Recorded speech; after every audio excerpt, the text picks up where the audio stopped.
The shooting range. In this episode, Pages of History, a wooden masterpiece from Finnish aircraft designers, tactics and strategy, hunting on a helicopter, and metal beasts, a top Chinese MBT.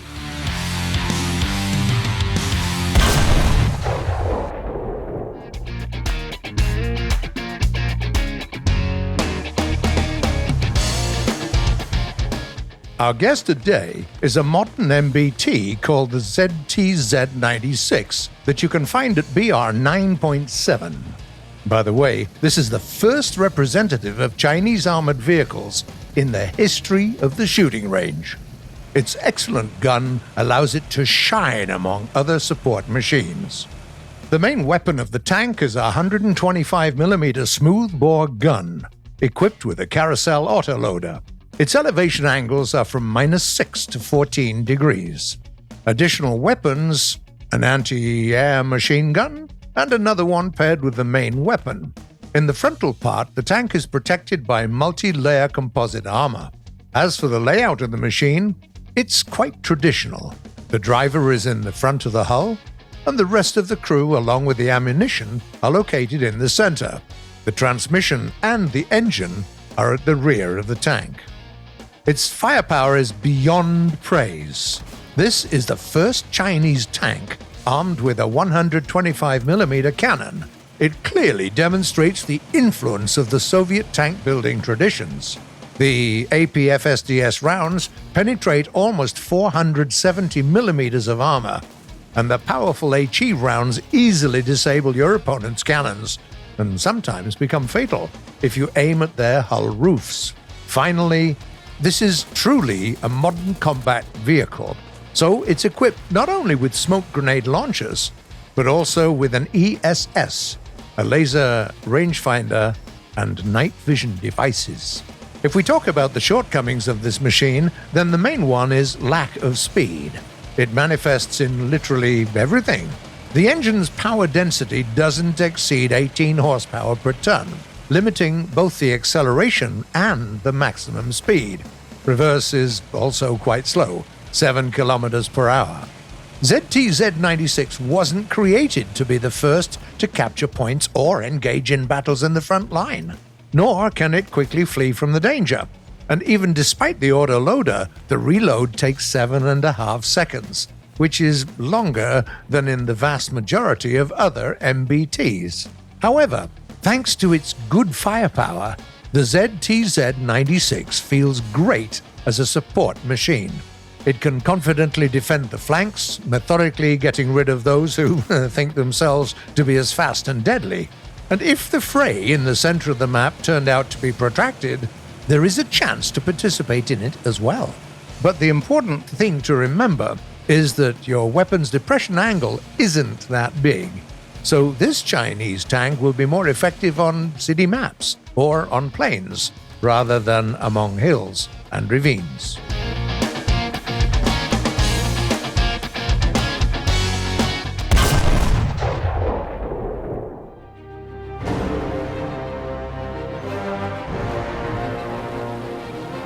Gone were the days when the Finnish Air Force had been bombed with offers to purchase some foreign aircraft. Everything changed in June 1941, after Germany attacked the USSR. Finland's most generous suppliers, Great Britain and the USA, were on the other side of the barricades, and the rest were too busy being involved in the war. The aircraft fleet was rapidly aging and had to rely mostly on its own aircraft industry. A small one, but not without reasonable ambitions. But what about Germany, you might ask? The Germans did begin to supply the brand new Gustavs to Finland, starting from the end of 1942. However, it didn't bring a jot to Finnish pilots. Have you ever tried landing one of those Bf-109G2s on an ice of a frozen lake? Yeah, the Gustav with its rickety chassis. Or even better, have you tried keeping it ready for an immediate takeoff during a polar night in winter? Even with the most careful attitude to the German machines, their accident rate in the Finnish Air Force was higher than usual. Oh, how the Finns wanted to get at least a dozen or two of those Focke-Wulfs with their radial engines, but Germany didn't even give a single one away. At some point, they realized that at this rate, they were going to run out of either planes or pilots, or worst case, the country itself. So the Finnish aircraft designers got down to business. Their declaration was quite straightforward. From this Bf-109, we'll only take some accessories, the propeller group, the radiators, the instruments, and the motor gun. The rest we will do ourselves. After all, they'd already created the Mirsky with the American Twin Wasp. Why not create a more advanced fighter, but with a German engine? What? There's no duralumin in the country? Okay, then we'll make the plane wooden. Look at those Russians. They're flying on their yaks and LAGGs, and they seem fine. Moreover, this fighter would have something that the vaunted Messerschmitt didn't have: a decent two-spar wing with rational mechanization in the form of slotted flaps and a wide-gauge landing gear. They'd also taken the French Morane Saunier 405 that's been flying with the Finnish Air Force since the Winter War, and borrowed the idea of retractable radiators from it. They didn't understand this solution in warm France, but it came in handy in Finland. An aircraft operating in polar regions requires its engine not only to be cooled, but to be warmed as well. The glycol has to be kept from freezing, especially when the plane is parked during a very, very frosty polar night. Plus, no one dismissed the aerodynamics from the equation.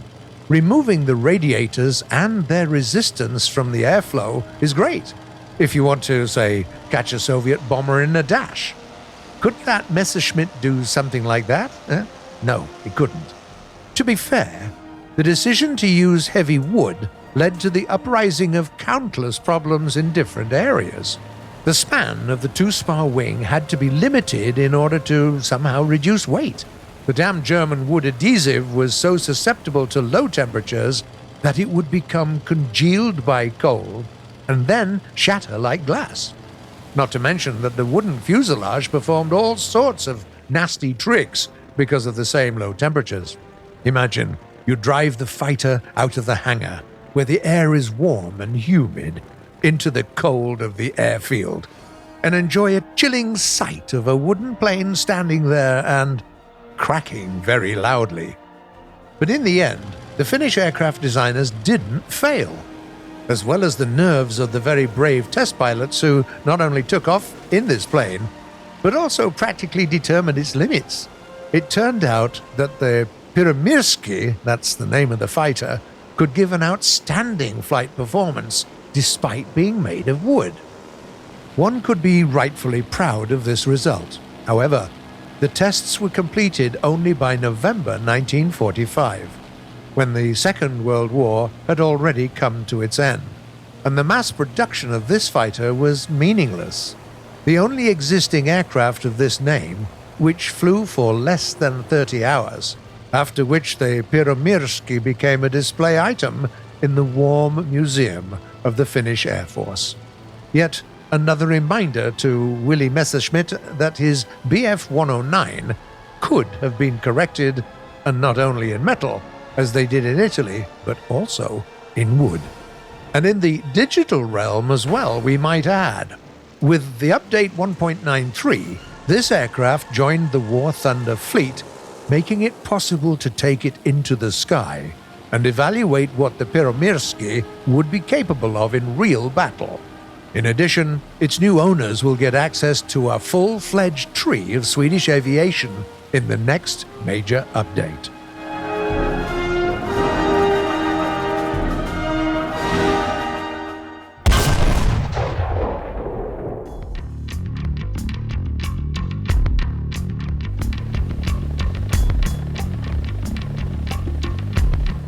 It's no secret that helicopters often have a difficult time. In combat. Enemy AA guns look for them constantly, and the airspace itself is unsafe. To keep yourself alive, you often have to stay at low altitudes and use terrain features, and this adds to the difficulty of piloting. And most importantly, with all this in mind, you must constantly search for targets and destroy them. Otherwise, why would a helicopter even take off to the sky, if not for hunting the enemy ground tech?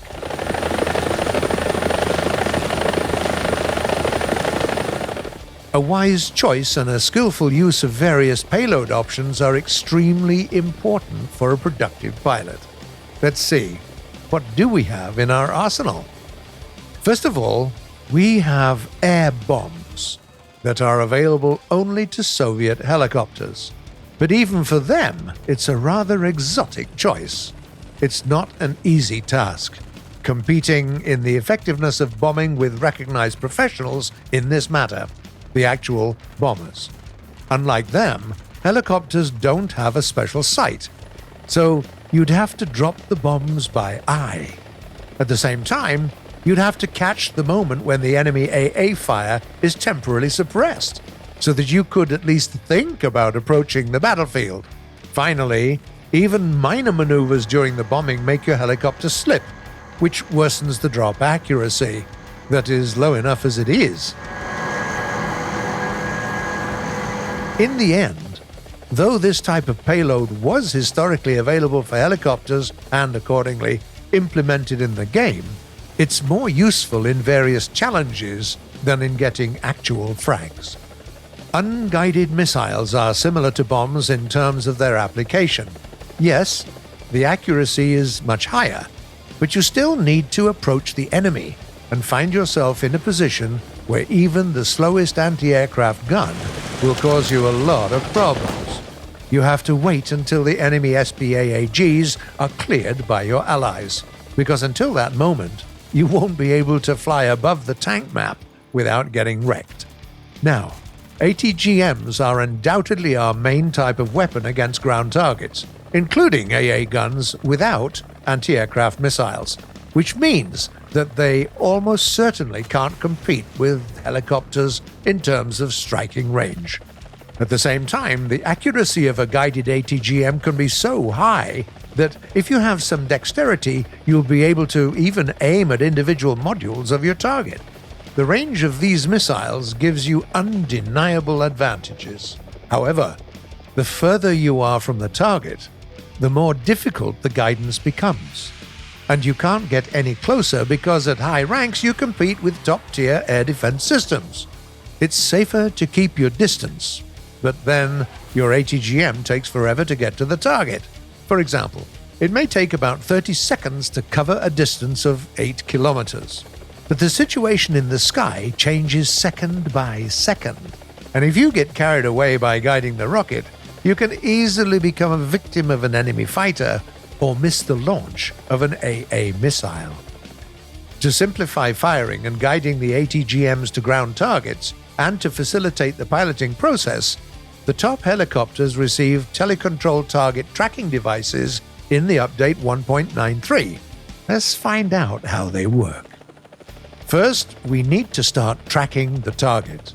To do this, just point the crosshair at the enemy and press the sight stabilization button. It is also responsible for telecontrol, so you don't have to bind and remember yet another key on the keyboard. Target locked. Its further tracking won't require the player's intervention. Well, almost. Like any system, the telecontrol has its limitations. For successful tracking, the target has to always be in sight. Any physical obstacle or smoke will interfere with the system. The guidance also won't work in the third-person view, only from sight and cockpit ones. Finally, the accuracy slightly decreases if the helicopter or the target moves. So, the ATGM can land near the enemy tank instead of hitting it. Keep it in mind. And try not to make sharp maneuvers while the missile is flying to the target. But even with these limitations, the telecontrol tracking significantly simplifies a pilot's life, allowing him to better control the situation and respond more quickly to emergent threats. Hence, it turns ATGMs into an even more formidable weapon for hunting on a helicopter.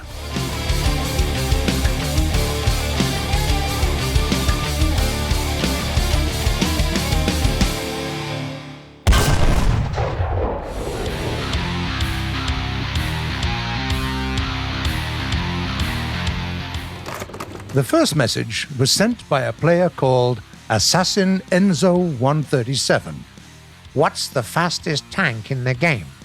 At the moment, the maximum speed record belongs to the Italian wheeled tank R3 D106FA, 115 kilometers per hour in realistic battles.